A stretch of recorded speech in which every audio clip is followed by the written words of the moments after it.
Okay, so let's talk about septic shock. If you haven't listened to the short recording on sepsis, you need to do that because we're going to take this to septic shock. Some patients with an infection never become septic. Some people who are septic never go into septic shock. But there's a large majority of patients who go from a localized infection right into septic shock, and it happens very, very quickly. And so we need to be on the lookout for this because everybody, whether you're a baby up to a 100-year-old person, is at risk for septic shock.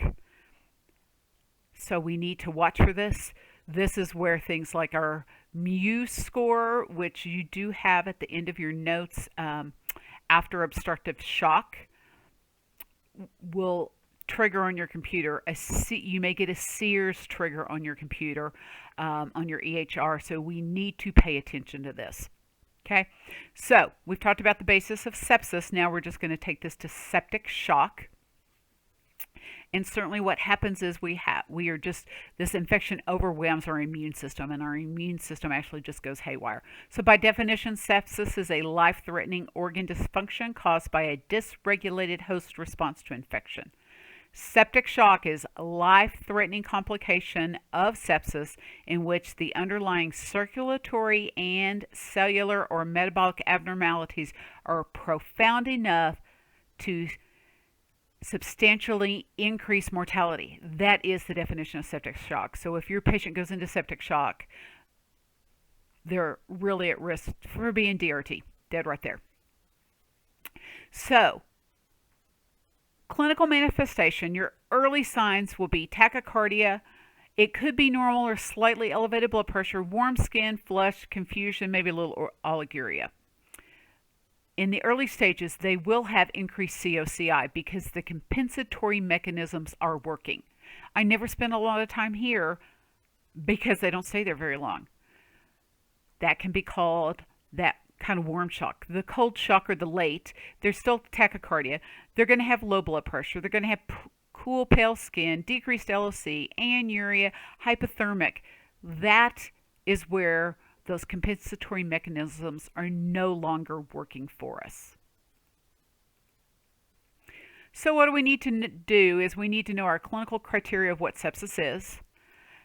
So sepsis is a suspected or documented infection plus Sears criteria. So here's your Sears criteria again. You need 2 or more of the following: temp less than 36, greater than 38. White count less than 4, greater than 12. Heart rate greater than 90. Respiratory rate greater than 20, or a PaCO2 less than 32, because I am tachypnic and blowing off my PaCO2, which means my acid-base imbalance would be respiratory alkalosis. So how do we treat these guys? We treat them with the 1-hour surviving sepsis bundle. And ignore that my slide, actually I'm going to fix my slide right there. That 12.1 is my old textbook and not yours. So looky there, I fixed my slide. Sorry about that, guys. Missed that one when I went through all this. You have the small JPEG. I've loaded it separately in the sepsis piece so that you can look at this. This is vital that we do this. So if you get this trigger on your computer on a med-surg floor or oncology, because think about those patients, they're really at high risk, or wherever you're at, you need to pay attention to it. So we need to measure the lactate, or as I call it, the lactic acid level. A normal lactic acid is 0 to 2. We're going to remeasure it if it initially is greater than 2. We're going to get blood cultures and any other cultures that we need prior to administration of antibiotics. This is what do I do first? I'm going to get my cultures, then I'm going to start those widespread, it really should say anti-infectives, because remember this could be bacterial, viral, or fungi. So whatever the appropriate anti-infective is. And then we're going to do rapid transfusion of 30 mils per kilo of a crystalloid for hypotension or lactate greater than 4, which is certainly a critical value. So this is going to be LR or normal saline. So we're going to infuse this. So 30 mils per kilo for a 70 kilo person is right at 2 liters. And remember, if you're giving a fluid bolus, you're probably giving this over an hour. you need to check your patient for signs of or fluid volume overload, because that can be a problem. Then here's the point. This is the big star. Apply vasopressors if your patient is hypotensive during or after fluid resuscitation to maintain that mean arterial pressure of 65 or higher. Because if we do not, they are going to go into multi-organ dysfunction and have much higher chances of dying. Because once you're in multi-organ dysfunction, you're just 2 steps away from mods. And your outlines will have some information on kind of things that we're looking at in mods. It's just 2 or more organs have failed. So if your patient is on norepinephrine, that's the drug of choice for sepsis and this low MAP, your patient is in septic shock. That's the difference between sepsis and septic shock. In septic shock, we have had to add a vasopressor.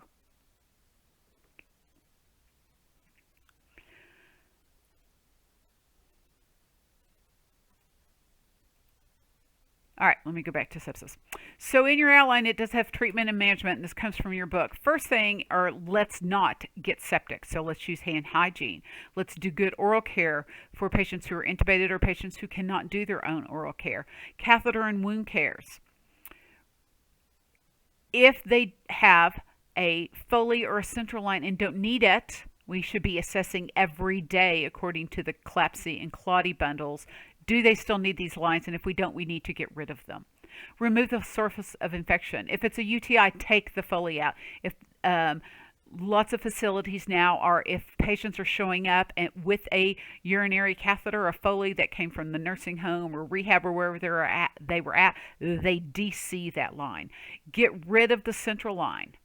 Not just the triple lumen. You got to change sites. Relieve that. Maintain adequate tissue perfusion and organ function, which means their mean arterial pressure has to be 65. And when you look at Sears criteria and this MAP and the fact that their urine output should be at least 0.5 to 1 mil per kilo per hour, you understand why I gave you all of those new values you weren't used to hearing. We need to maintain adequate ventilation and oxygenation, which may mean we need to intubate them even if this didn't start with pneumonia. But your 2 most common sites for sepsis is pneumonia and UTI, and correct their acid-base imbalance, because while they're tachypnic, they will be in respiratory alkalosis. Once their lactic acid increases, they switch to metabolic acidosis, and lactic acid goes up because of cellular hypoxemia, which is why we monitor that. They may do repeat lactic acids. Now, I will tell you that using lactic acid to see are we getting good perfusion is not the best thing, because your lactic acid will come down as we treat you, but it's a little slow to do that. We need to look at their signs and symptoms. Okay? So it's imperative that you understand sepsis. Of all of these, sepsis and probably cardiogenic are your most common. I would think followed by maybe hypovolemia. We're certainly seeing a lot of hypovolemia and problems with all of neurovirus that's going around, and can have causes with that. So really make sure that you understand your treatment for septic shock. We need to maintain that perfusion and start them on pressors. Norepinephrine is your drug of choice. If you see vasopressin, which is the high big daddy of all the vasopressors, your patient is either in septic shock or they're in cardiogenic shock. Those are the only 2 times we use that. Vasopressin is done in units per kilo per hour, and it is a set rate of 0.03 or 0.04. It is not titrated. We turn it on and set it. We will titrate our norepinephrine. So think about how you would know that your patient is getting better, because sepsis is a perfusion and infection problem. That's how you need to think of this. Okay, so let's talk about anaphylactic shock. Or not anaphylactic, that's obstructive shock. Beg your pardon. obstructive shock. So this is an obstruction of either the heart or the great vessels that either impedes venous return or prevents effective cardiac pumping. So your causes are impaired diastolic filling. That's things like cardiac tamponade and tension pneumothorax. You know what a pneumo is. A tension pneumothorax is a pneumo that's getting bigger and bigger. We're going to have tracheal deviation.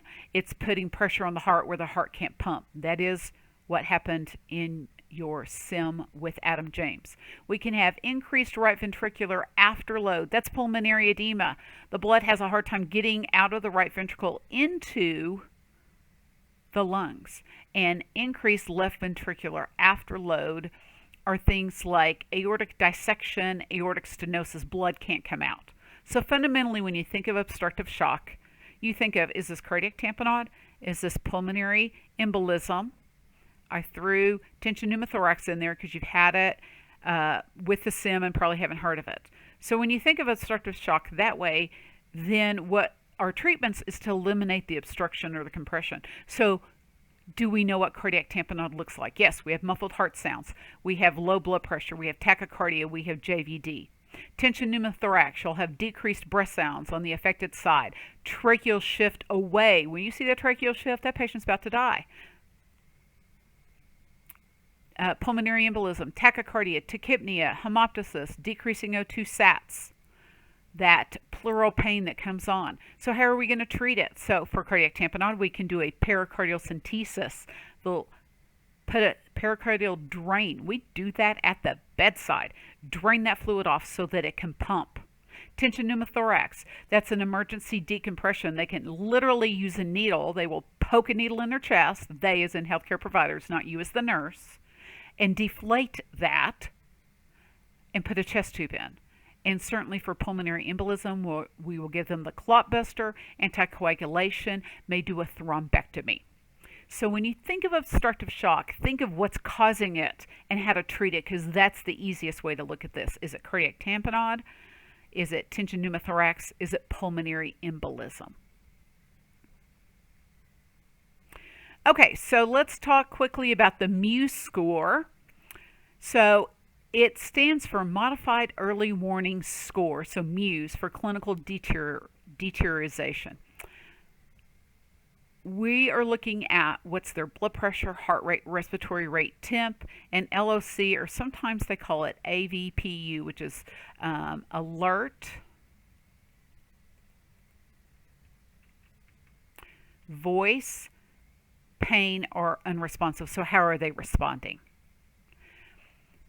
So there's a basic Muse score, and then they've actually adapted this to different types of patient populations. So you could see one that's slightly modified.